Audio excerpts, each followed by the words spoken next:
자, 2024학년도 대학 수학력 시험 6월 모의평가 문제집. 자, 총평을 간략하게 해보도록 하겠습니다. 1번까지는 아주 쉬운 기본 문제고요. 자, 8번 보면은 우리 두 그래프를 그려가지고 교점을 찾는 문제인데, 우리 그래프 그릴 때 이 등호를 기준으로 적당히 이항시켜서 이 문자 상수 K만 남기고 그래프 교점을 찾는 문제가 되겠습니다. 9번 문제요. 우리 수열의 합이 주어졌을 때, 즉 SN이 주어졌을 때 일반항 구하는 문제에 해당되는 거죠. 이것도 뭐 일반적으로 많이 본 문제이기 때문에 넘어가겠습니다. 10번 문제도요. 우리 적분의 의미만 알면 이게 바로 적분이라는 거 알 수 있죠. 이거를 그냥 나눠서 계산하면 안 되고요. 이 적분의 의미를 해서 0부터 3까지 전체적으로 적분을 해야 되는 문제. 이것도 기본적인 문제가 되겠습니다. 11번 문제도요. 뭐 그냥 특별한 특징 잡을 필요 없이요. 하라는 대로 해가지고 PQ 길이 구해서 극한 문제를 풀면 됩니다. 중간 과정에서 이제 식이 조금 복잡해 보일 수 있지만 그래도 일반적으로 그냥 풀어나가면 되는 문제가 되겠습니다. 12번 문제를 보면요. 이게 이제 등차 수열의 어떤 그 감각을 조금 많이 알고 있으면 우리가 좀 쉽게 볼 수 있는데, 감각이 없으면 좀 어려울 수도 있어요. 그래서 이거는 뭐 계산 위주로 하기보다는 의미를 파악하는 문제. 교집합 이게 3개인다. 그리고 얘는 공차가 D고 B에는 AN 더하기 AN 플러스 1이기 때문에 공차가 2D다. 얘는 2D씩 증가하고 얘는 D씩 증가한다. 근데 교집합이 3개가 되기 위해서는 이렇게 건너뛰어서 가져야 된다. 이런 우리 등차 수열의 공차의 감각을 우리가 알고 있어야지 풀 수 있는 문제. 계산보다는 의미를 좀 본연적인 의미를 알아야지만 풀 수 있는 문제가 되겠습니다. 13번 문제는요, 이게 주어진 조건들이 많아가지고 시간이 조금 오래 걸릴 수 있는 문제입니다. 근데 이제 조건들을 차근차근 하나씩 대입해 가면서 문제를 풀어가면 된다. 예를 들어서 뭐 세 변과 하나의 각이다. 그러면 코사인 법칙을 이용해야 되겠다. 이런 생각이 들어야 되고요. 그 다음에 뭐 삼각형에 이렇게 외접원이 있죠. 그러면은 사인 법칙. 예를 들어 여기 지금 1대2로 내분했다. 그래서 이 반지름 길이 B가 1대2라는 거 이용해서 이 사인 법칙을 써서 우리 각도의 특징을 알아내는 겁니다. 그래서 문제에서 보면 이쪽 각도를 먼저 주어졌죠. 그리고 그 이용해서 이쪽 각도 알아내고, 그걸 또 이용해서 여기 삼각형 뭐 넓이, 그리고 또 마찬가지 또 코사인 법칙까지 해서 풀어내야 되는 좀 복잡한 문제였습니다. 14번 문제는요, 좀 난이도가 있는 문제 중에서요, 우리가 이렇게 분류해서 하는 것들 있죠. 우리가 여기 A 값을 어떤 값이 같냐에 따라서 이 그래프가 여러 가지가 되기 때문에 이 여러 가지 경우를 케이스 분류해서 풀어야 되는 문제고요.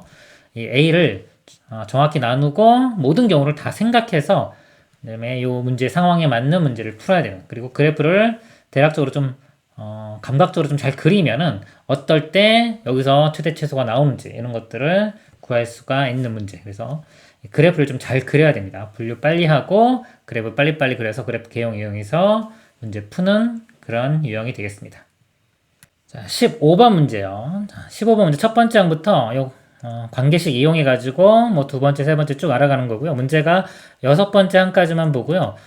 이게 그렇게 막 복잡하지가 않아요. 경우의 수가 좀 뭐 나눠지긴 하지만 15번 문제 치고는 상당히 그래도 쉬운 문제에 속했다고 볼 수 있습니다. 그러니까 이번 모의평가의 특징 중에 하나인데요. 좀 말씀을 드리면 딴 때에 비해서 난이도 배치가 좀 달라졌어요. 보통 15번 문제가 되게 어려웠는데 여기서는 15번 문제가 뭐 그렇게 어렵지 않고요. 나머지 앞에 있는 뭐 9번부터 뭐 14번까지 자, 이런 문제들을 봤을 때 그 전에 비해서는 전체적으로 난이도가 좀 올라갔습니다. 올라갔지만 그렇게 어려운 문제가 출제되지는 않았어요. 그런 특징을 가지고 있습니다. 15번까지도 마찬가지로. 그래서 보통 15번 문제가 뭐 너무 어려워서 포기하겠다라고 생각하는 학생들은 이번에는 문제를 읽어보고 풀만하면 좀 풀어야 된다. 이렇게 생각을 바꾸셔야 되겠습니다.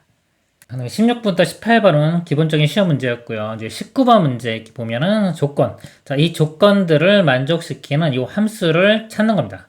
이 조건들을 만족시키는 이 A, B의 조건들을 찾아내는 문제인데, 이것도 요 의미들, 요것들이 의미가 무엇인지, 그 다음에 A, B에 어떤 잘 모르겠으면 A, B의 숫자를 이렇게 대략적으로 집어넣어 가면서 얘를 만족하는지 안 하는지를 찾아내면 우리가 A, B를 구하는 데 도움이 될 겁니다. 그래서 A, B 그래프 그려가면서 그래프를 변화시켜 가면서 A, B를 찾는 문제가 되겠습니다.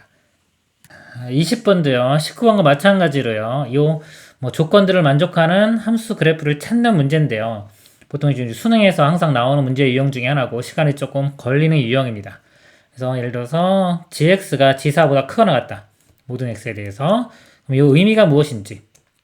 g4일 때가 최소값이다. 마찬가지로 절대값 쉬운 함수도 g3이 최소다. 이런 특징들을 이용을 해서 그래프가 어떻게 그려지는지를 찾아내야 되는 그런 문제가 되겠습니다. 그리고 보통 이제 뭐 3차, 4차 나오면 제일 중요한 점이 극대극소 항상 자, 이 점에서 뭔가 해답과 연관이 있을 가능성이 높다라고 예측하고 그래프를 그리면 좀 쉽게 접근해 갈 수 있는 문제가 되겠습니다. 자, 21번 문제는요, 우리가 뭐 지수와 로그, 보통 대칭성을 관한 문제들이 많이 나왔는데요. 이거는 대칭성으로 접근을 해가면 오히려 특징을 잡기가 좀 힘들었을 수도 있어요. 대칭성이 특별히 없고, 그냥 여기서 뭐 조건들 직접 대입해서 문제를 확인한다던가, t값이 증가하면 했으면 실제 t값을 증가시키면서, 즉, 그래프를 이동시켜가면서 이 성질이 만족하는지를 보는 문제였습니다. 그리고 뭐 디귿이 조금 복잡하긴 했죠. 디귿이 가장 어려웠는데, 자, 이것도 두 그래프의 위치 관계, 이 교점과 그 다음에 두 그래프가 위쪽에 있냐 아래쪽에 있냐 요거의 관계를 이용을 해서 푸는 문제가 되겠습니다. 자, 22번이요. 22번도 이제 여기서 보면 A 값의 부호에 따라서 케이스 분류를 해야 되기 때문에 시간이 좀 오래 걸리는 좀 어려운 문제였습니다. 근데 요 식의 의미, 두 점 사이의 기울기다라는 거 바로 알 수 있어야 되고요. 그 다음에 이 열린 구간에서 뭐 존재한다. 이럴 때 이 그래프를 그려서 이거를 만족하는 게 언제인지. 보통 뭐 이제 우리 극대극소일 확률이 크죠. 이것도 마찬가지로 이 극대극소 주위에서 어떤 이런 특징을 만족하는 특징들을 잡아내야 되고요. 그 다음에 뭐 정수라고 했고 간격 같은 거 보면서 어떤 특징들이 있는지를 찾아서 K 값의 곱이 마이너스 10이 되는 거. 그런 경우를 일일이 다 찾아내야 되기 때문에 문제를 파악하는 데 시간이 좀 오래 걸릴 수 있는 문제라고 보겠습니다. 그래서 이 공통 부분의 특징을 좀 설명을 드리면요. 이번 모평에 일단 난이도는요. 킬러 문제는 좀 빠졌어요. 엄청 어려운 문제는 빠진 대신에 보통 이 4점짜리의 난이도들이 좀 올라갔습니다. 이렇게 올라가고 새로운 유형의 문제들이 좀 많이 나왔어요. 그렇죠? 새로운 문제. 이것도 좀 그렇고요. 나머지 문제들도 약간 좀 새로운 형태의 문제들이 많이 나왔습니다. 그래서 전반적으로 볼 때 뭐 상위권 학생들은 조금 이제 킬러 문제가 없기 때문에 쉽다고 느낄 수가 있고요. 나머지 학생들은 좀 어렵게 느낄 수가 있어요. 새로운 문제 유형이나 나머지 4점짜리의 난이도가 높기 때문에요. 선택 부분 좀 보겠습니다. 먼저 확률과 통계요. 뭐 23, 24 기본 문제고요. 25, 26도 기본 문제입니다. 자, 27번은요. 조건 방률 문제인데요. 뭐 경우의 수가 크지가 않아요. 주사위 뭐 한 번, 두 번 던졌기 때문에 전체 경우가 많지 않기 때문에 뭐 쉽게 풀 수 있는 일일이 다 따지면 되는 문제가 되겠습니다. 28번 문제를 보면요. 자, 이번에 모평에서 특징 중에 하나가 28번들이 제일 어려웠습니다. 보통은 뭐 30번, 뭐 22번 이런 것들이 어려웠는데 이번에는 28번의 난이도가 가장 보통 높게 나왔습니다. 선택 부분에 있어서. 28번 보면 이것도요. 이거 조건들 만족하는 걸 구하는 건데요. 크게 어떤 식으로 기준을 잡아서 분류할지를 선택을 해야 되고요. 이거 좀 어려운 문제에서는 항상 이것들이 좀 문제가 되죠. 크게 나눠주는 게 있고 그 안에서 또 나눠줘야 되고 이런 것들이 여러 단계를 거쳐서 나눠줘야 되기 때문에 시간도 오래 걸리고 좀 난이도도 높습니다. 이 문제도 마찬가지로 일단 이렇게 나누고 이 안에서 또 나눠줘가지고 경우를 세야 되고요.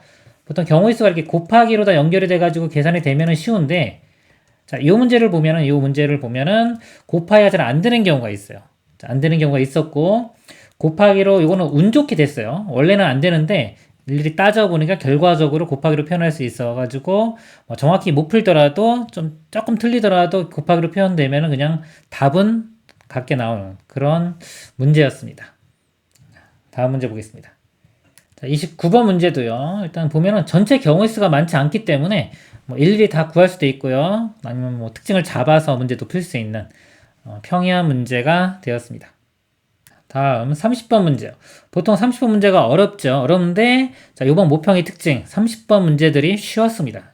자, 이 확률과 통계도 30번 문제 치고는 거의 난이도가 아주 뭐 3점짜리 가깝게 쉽게 출제가 됐습니다. 그래서 보통 30번 문제 포기하지 말고 문제를 한번 읽어보고 좀 쉬울 것 같으면 30번도 먼저 푸는 게 좋을 것 같습니다.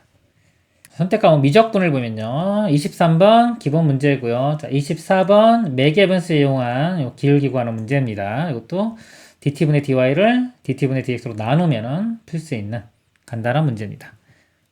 25번도요. 극한 문제죠. 형태를 봅니다. 분모가 0으로 갔기 때문에 분자가 0으로 가야 된다는 거 이용해서 식 찾고 그 다음에 0으로 가는 요소 없앤 다음에 푸는 문제가 되겠습니다. 일반적인 문제가 되겠습니다. 26번요. 실근의 개수 묻는 문제죠. 실근의 개수는 그래프를 그립니다. 보통 상수상 t 한쪽에 놓고 나머지 이 그래프 그리는 거. 그래프 그릴 때 미분에서 0 되는 값 이용을 해서 극대극소 찾아서 구하는 문제가 되겠습니다. 또 일반적인 문제가 되겠습니다. 자, 27번 문제요. 27번 요 두 직선이 있을 때 두 직선 사이에 사이각 관련된 문제죠. 자, 이것도 요거 하나만 놓고 보면 지금 뭐 그렇게 어려운 건 아니지만은 그 다음에 극한이 또 있고요. 또 극한 푸는 과정에서 이용되는 우리가 기본적으로 알아야 되는 것들이 다 이용되고 또 0으로 가는 게 아니라 다른 걸로 가기 때문에 치환도 해야 되고요. 그래서 각각을 보면은 그렇게 어렵지 않지만 해야 될 게 많은 거. 여기 각도, 그 다음에 극한 문제, 그 다음에 또 치환해서 해야 되는 거. 해서 요 3점짜리긴 하지만 보통 이제 27번 요즘 27번 3점짜리는 거의 4점짜리라고 보시면 되겠습니다. 난이도가 조금 높습니다. 그 다음에 이제 28번이요. 요번 시험에서 가장 어려운 문제가 되겠습니다. 요 문제 분석하는 데도 시간이 오래 걸리고요. 특징을 잡아내는데도 좀 시간이 오래 걸렸을 문제입니다. 그리고 이런 새로운 문제 유형이기 때문에 조금 낯설었을 거예요. 난이도도 높고 특징 잡기도 힘들고 이게 좀 뭐 간단하긴 하지만 여기서 이게 어떤 의미인지를 알아내는 게 좀 어려운 문제였습니다. 이 문제의 가장 큰 특징은요, 이 좌변이 그냥 뭐 fx 이런 식으로 주어진 게 아니라 fx에 대한 어떤 식으로 주어졌죠, 이렇게. 식으로 주어졌기 때문에 이게 제곱이고요. 만약에 제곱을 푸는 과정에서 fx를 이 플러스 마이너스 두 개를 선택적으로 고를 수 있다. 자, 요게 가장 이 문제의 큰 포인트인 것 같아요.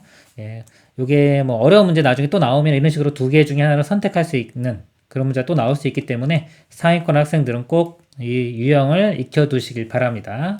그리고 이제 연속이라는 거 이용했을 때 어떤 식으로 선택이 돼야 되는지 그거를 찾아내는 그런 문제가 되겠습니다.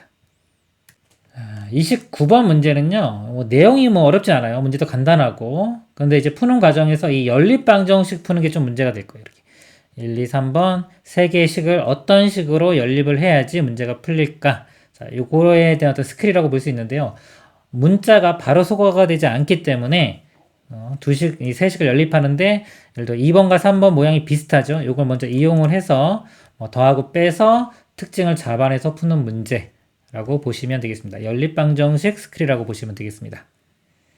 미적분 30번 문제요. 이제까지는 보통 미적분 30번 문제가 상당히 어려웠는데요. 자, 요번 시험은 미적분 30번 문제가 좀 쉽습니다. 자, 이것도 이렇게 조건들 이용해서 조금만 생각해 보면은 어떤 특징이 있는지를 찾을 수 있고요. 그 다음에 뭐 크게 숨어 있는 그런 함정 같은 게 없습니다. 그래서 평이하게 일반적인 그냥 보통 4점짜리 문제로 풀 수 있는 그 정도 난이도였어요. 그래서 시험을 볼 때 이제까지의 고정관념을 좀 바꿔야 될 것 같아요. 보통 30번이 어렵다 이런 과정을 생각을 버리고 30번도 일반적인 좀 쉬운 4점 정도 문제가 나올 수 있고 그 전에 뭐 이번에 28번 문제가 어려웠죠. 자, 이렇게 28번이 어렵기 때문에 이게 꼭 수능에도 꼭 28번이 어렵다는 보장은 없겠죠. 그래서 문제를 전체적으로 좀 빨리빨리 보면서 꼭 어디에 어려운 문제가 있다라고 고정관념을 버리고 문제를 전체적으로 다시 한번 훑어보면서 쉬울 것 같은 거 문제 위주로 다시 푸는 게 좋을 것 같습니다. 기하 부분 보겠습니다. 23번 기본 문제고요. 24번 문제요. 여기 좀 새로울 수 있는데요. 쉬워 보이면서도 좀 제대로 파악하기가 조금 까다로울 수 있습니다. 여기 좀 점이 3개이기 때문에요. 요거를 3개의 벡터로 보면 안 되고요. 이게 2개의 벡터로 나누어야지만이 이 등식을 기준으로 좌변과 우변의 그 벡터 성분들이 같다 이렇게 비교를 해야 됩니다. 그래서 이 2개의 벡터로 바꾸어서 이거를 생각해야 되는 조금 까다로울 수 있는 문제였습니다. 25번 문제는요. 내적의 그 의미를 묻는 거죠. 내적이라는 거는 두 벡터를 정사형했을 때 요 길이 곱하기 길이다. 자, 이걸 알면은 쉽게 할 수 있고요. 이걸 모르면은 이제 뭐 좌표로 한다던가 그러면 조금 복잡할 수도 있는 그런 문제였습니다. 26번 문제는요. 요 그림이 없어요. 그림이 없는 거는 그림을 그려야 되는데 보통 이제 그림을 잘 그릴수록 문제를 좀 쉽게 풀 수 있습니다. 그래서 이번 모평의 특징이 그래프가 안 주어지는 게 많고요. 그래프를 잘 그리면 의외로 쉽게 풀리는 문제들이 많았습니다. 그래서 이 그래프 그리는 연습을 많이 해두면 좋을 것 같습니다. 그리고 또 그래프 잘 그리면은 그리고 타원이기 때문에 항상 2차 곡선 나오면은 정의를 이용합니다. 두 초점으로부터의 거리 합이 같다 라는 성질 이용해서 풀면 되겠습니다. 27번도요 마찬가지로 그래프가 안 주어졌죠. 그래프만 좀 잘 그리면은 또 쉽게 정의를 이용하면 쉽게 풀 수 있는 문제였습니다. 그리고 기하도요 28번에 좀 가장 어려운 문제를 배치를 했는데요. 자, 그래도 이 기하 문제는 뭐 미적분에 비하면은 좀 쉬운 편에 속했습니다. 그리고 조건들 하나하나씩 이렇게 보면서 영역을 찾아가면은 그래도 뭐 어렵지 않게 구할 수 있는 문제였습니다. 29번이요. 29번도 이 쌍곡선에 또 정의가 이용됩니다. 초점으로부터의 거리의 차가 주축의 길이와 같다. 라는 거 이용하고 쌍곡선 두 개이기 때문에 두 개 다 이용합니다. 그래서 정의와 주어진 식 이용해서 연립방정식 문제를 푸는 건데 자, 원래는 연립방정식이 좀 문제 풀기가 좀 어려워요. 어려운데 여기에서는 이 문제에서는 우연히 좀 쉽게 풀렸습니다. 우연히 좀 쉽게 풀려가지고 이 길이들이 좀 쉽게 나왔어요. 원래는 여기 미지수가 지금 하나 더 많기 때문에 그 다음에 이 선상이 있다는 것까지 이용해야 되면 상당히 어려운 문제일 수 있는데 어려울 것 같았는데 풀다 보니까 의외로 되게 쉽게 풀린 그런 문제였습니다. 30번 문제는요 우리 벡터의 합을 이해하는 문제고요. 문제가 상당히 좀 쉽게 출제됐어요. 30번 문제치고는 일반적인 4점짜리 중에서도 난이도가 좀 낮은 그런 경향을 보였습니다. 그래서 이 벡터의 합을 이용해서 문제를 풀어가는 그런 문제였습니다. 자, 마지막으로 좀 정리를 해보면요. 자, 이번 6월 모의평가의 좀 특징은요. 자, 전반적으로 좀 새로운 문제 유형이 그전보다 좀 많이 출제가 됐고요. 그렇게 하려고 한 노력들이 좀 많이 보입니다. 새로운 문제에 대한 어떤 적응력을 많이 기르려고 노력을 해야 될 거고요. 그 다음에 이제 공통 부분의 특징을 보면은요. 일단 킬러 문제는 별로 나오지 않았어요. 엄청나게 어려운 문제는 나오지 않았지만 전반적으로 4점짜리의 난이도가 좀 올라갔다. 그래서 어떻게 보면은 시험의 난이도가 더 어렵게 느끼는 학생들이 더 많았을 것 같아요. 그리고 선택지 이렇게 볼 때요. 선택 부분에서 특징이 제일 중요한 특징이 28번, 29번, 30번 문제가 있는데요. 난이도가 28번이 가장 어렵게 나왔어요. 그리고 29번, 30번, 오히려 30번이 제일 좀 쉽게 나왔습니다. 그래서 이전과는 좀 문제의 난이도 배치가 다르다. 그전에는 30번이 좀 어렵게 나왔지만은 지금은 오히려 28번이 어렵고 이게 기본 뭐 4점짜리 문제보다도 쉽다고 느낄 수 있을 정도로 쉽게 나왔기 때문에 처음부터 이걸 포기하면 안 될 것 같아요. 문제를 만약에 뭐 보통은 30번 포기하고 가겠다라는 생각을 가진 학생들은 생각을 좀 바꾸셔야 할 것 같습니다. 문제를 꼭 30번 읽어보고 풀만하면 먼저 푸는 것도 고려해 보셔야 될 것 같습니다. 그리고 선택 과목에 있어서요. 이게 확통이나 기하 같은 경우는 그렇게 뭐 난이도가 높지 않았는데요. 이제 미적분이 특히 좀 높았던 것 같아요. 미적분은 특히 28번이 거의 킬러 문제였기 때문에 시간도 많이 걸리고 난이도도 전반적으로 좀 높다고 우리가 볼 수 있습니다. 미적분 선택한 학생들은 더욱더 열심히 하셔야 될 것 같습니다. 이상으로 마치도록 하겠습니다.